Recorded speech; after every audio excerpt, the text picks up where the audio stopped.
ආයිබෝවන් මම තාමොදරම් ප්‍රතිවන් මානව හිමිකම් ක්‍රියාකාරියෙක්. අද කල්මුණේ නෙට් මාධ්‍ය හරහා විශේෂ රැස්වීමක් සංවිධානය කර ඇත.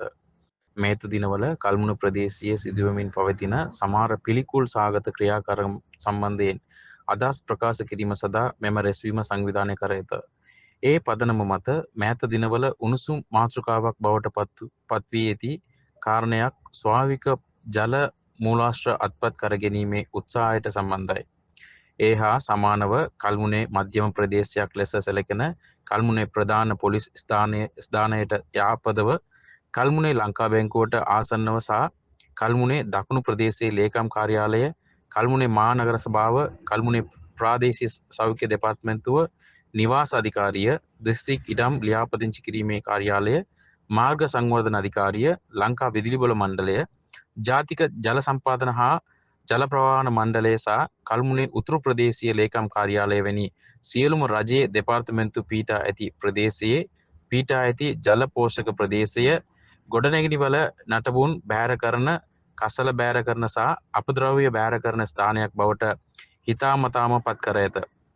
දැනට මෙම පොකුණු ප්‍රදේශය හිමිකම් කිරීමට පුද්ගලයෙකු කීප වතාවක්ම උත්සාහ කර ඇත.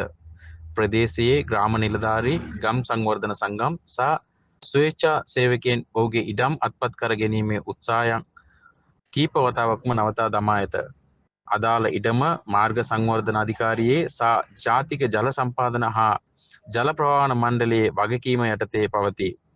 මෙම ඉඩම පිළිබඳව අපි ඔවුන්ට කීප වතාවක්ම දැනුම් දී ඇතත් ඔවුන් උදාසීනව සිටිති.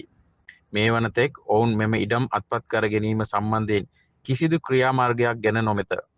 මේ බේර කරන කුණුසා අපද්‍රව්‍ය අදාළ දෙපාර්තමේන්තු විසින්ම බෑර කිරීම කනගාටු වන කාරණයකි.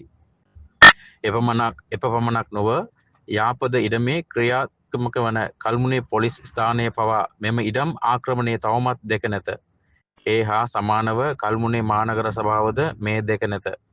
මේ සිදුවමින් පවතින අතරතුර කල්මුණේ දකුණු ප්‍රදේශීය ලේකම් කාර්යාලයේ නිලධාරීන් 2025 වසරේ 11 වන මාසයේ දෙවන ඉරිදා දින එම ස්ථානයට පැමිණ එම ස්ථානය ඔවුන්ගේ පරිපාලන බල ප්‍රදේශයක් බවත්, එම ස්ථානයට රජයේ වැඩ ව්‍යාපෘතියක් පැමිණී ඇති බවත්, ඒ සඳහා බැනරයක් සවි කිරීමට ඔවුන් පැමිණී ඇති බවත් පැවසුව. අපි කිසිම හේතුවක් නිසා රජයේ සංවර්ධන කටයුතු වලට බාධා කරන අය නෙවෙයි. සංවර්ධනය වළක්වන අයද නොවේ. ඒක අපේ අභිප්‍රායත් නොවේ. අපට ඇත්තේ එකම ප්‍රශ්නයකි. ඒ නිලධාරීන් නිවාඩු දිනවල එම ස්ථානයට පැමිණ නිශ්චිත වැඩ ව්‍යාපෘතියක් ආරම්භ කිරීම සිදුවන්නේ ඇයි? නිවාඩු දිනයක නිශ්චිත වැඩ ව්‍යාපෘතිය ආරම්භ කරන ලෙස රජයේ ඔවුන්ට උපදෙස් දුන්නාද? නිශ්චිත වැඩ ව්‍යාපෘතිය ආරම්භ කිරීම සඳහා ඔවුන් ලංසු ඉල්ලා සිටියේ කවදාද? නිශ්චිත වැඩ ව්‍යාපෘතිය ප්‍රදානය කළේ කාටද? කොන්ත්‍රාත්කරුවෙකු එම ස්ථානයට පැමිණ රජයේ නිලධාරීන් කතා කරමින් සිටියේදී ඔහු පැවසුවේ මෙම වැඩ ව්‍යාපෘතිය සඳහා කොන්ත්‍රාතුව තමන් ලබාගත් බවයි. එහි පැමිණි කොන්ත්‍රාත්කරුවන්ගෙන් අපි මෙම කොන්ත්‍රාතුව ලබා ගත්තේ කෙසේදැයි විමසුවමු. නමුත් ඔවුන් නිසි පිළිතුරක් ලබා දුන්නේ නැත. කල්මුණේ දකුණු ප්‍රාදේශීය ලේකම් කාර්යාලයේ ප්‍රාදේශීය ලේකම්වරයා තමාට රැකියාව ලබා දුන් බව ඔහු පැවසීය. අපි කල්මුණේ දකුණු ප්‍රාදේශීය ලේකම් කාර්යාලයේ නිලධාරීන්ගෙන් ඇහුවාද අද නිවාඩු දිනයක් වන මේ වැඩ ව්‍යාපෘතිය කරන්නේ ඇයි කියලා. ඔවුන්ට පිළිතුරක් තිබුණේ නැහැ. අපි ඒ ආවේ රජයේ වැඩ ව්‍යාපෘතිය නවත්තන්න නොවේ. අදාළ ප්‍රාදේශීය කල්මුණේ උතුරු ප්‍රාදේශීය ලේකම් කාර්යාලයේ පරිපාලන සීමාව තුළයි. ප්‍රශ්නය වන්නේ කල්මුණේ උතුරු ප්‍රාදේශීය ලේකම් කාර්යාලයට යටතේ ඇති වැඩ ව්‍යාපෘතියක් එම ප්‍රදේශයට ගෙන ඒමට නොහැකි වන්නේ මන්ද යන්නයි. රජය එම ප්‍රාදේශීය වැඩ සැලැස්ම ක්‍රියාත්මක කළ යුතු බවට තීරණය කරන්නේ නම් එය එම ප්‍රදේශයේ ප්‍රාදේශීය ලේකම්වරයා වන කල්මුණේ උතුරේ ප්‍රාදේශීය ලේකම්වරයාට දෙනුම් දිය යුතු වන තිබුණි.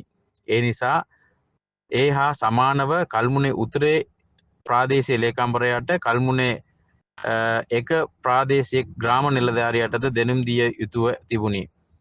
අපි විමසු විට කල්මුණේ උතුරේ ප්‍රාදේශීය ලේකම්වරයාට එම ප්‍රාදේශීය ග්‍රාම නිලධාරිවරයාට ගම් සංවර්ධන සමිතිවලට මේ සම්බන්ධයෙන් දෙනුම් දී නොමැත. විශේෂයෙන් ජල පෝෂක ප්‍රදේශයේ කේන්ද්‍ර ඉඩම්වලට පාලකවරුන්ටත් දෙනුම් දී නොමැත. මෙම තත්ත්වය තුළ 2021 දී කල්මුනේ උතුරු ප්‍රාදේශීය ලේකම් කාර්යාලය එම ස්ථානයේ මගී නවාතැනක් පිහිටුවීමට අවසර ඉල්ලා සිටියේය. මෙම තත්ත්වය තුළ 2021 දී කල්මුනේ උතුරු ප්‍රාදේශීය ලේකම් කාර්යාලය එම ස්ථානයේ මගී නවාතැනක් පිහිටුවීමට අවසර ඉල්ලා සිටියේය. නාවිදන්වැලි සවලකඩේ අන්නමලේ සොරිකල්මුනේ මණ්ඩූර්වැනි බොහෝ ප්‍රදේශවලට යන අය සාමාන්‍යයෙන් එම ස්ථානයේ බස් රථ එනතුරු බලා සිටිති.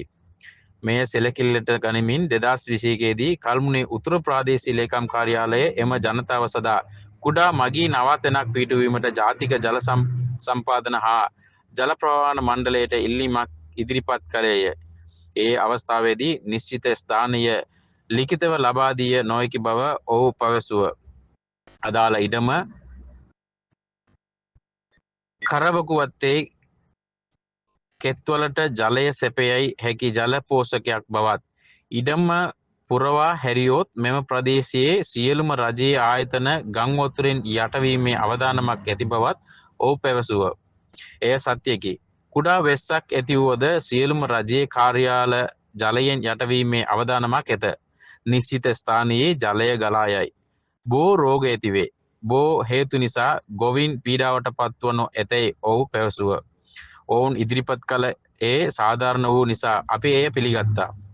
දැන් එම හේතුම ලබා දීමේ බොහෝ හානි ඇති කළ හැකි ව්‍යාපෘතිය නතර නොකරන්නේ ඇයි?